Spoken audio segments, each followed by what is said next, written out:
You drive to work at 60 miles an hour. Traffic is bad on the way home, so you only average 30. What is your average speed for the whole round trip? If you said 45, you are wrong. And I bet most of you did. Drop your answer in the comments right now before I ruin it for you. Here is the logic almost everyone uses. Just average the two speeds. 60 plus 30 is 90. Divide by 2, you get 45. Clean, simple, feels done. But average speed doesn't work like that. It's not about averaging two numbers. It's about total distance divided by total time. And that is where this falls apart.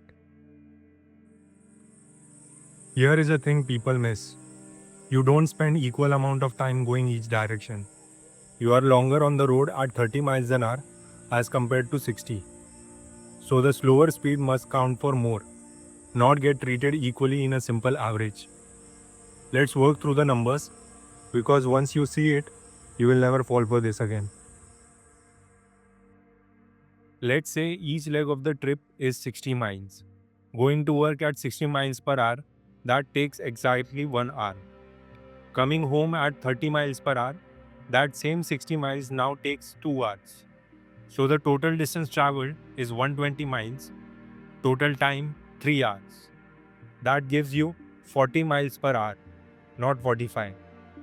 5 miles an hour off because the time you spend matters just as much as the speed itself.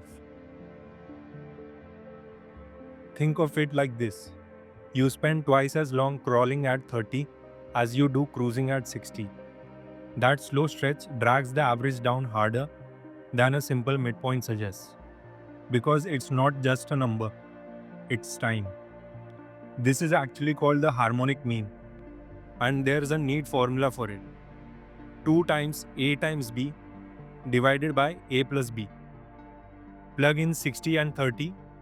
2 times 60 times 30 divided by 90 and you get exactly 40.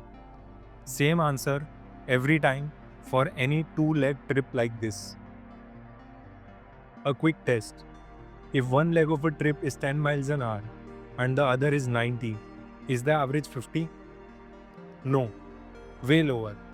It's 18 miles an hour because you spend so much longer crawling at 10 than zooming at 90. The slower speed dominates even more than you'd think.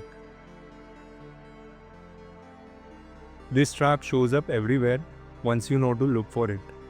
Not just driving, but anywhere you are averaging rates instead of raw numbers. The fix is always the same. Don't average the speeds. Average the total distance over total time.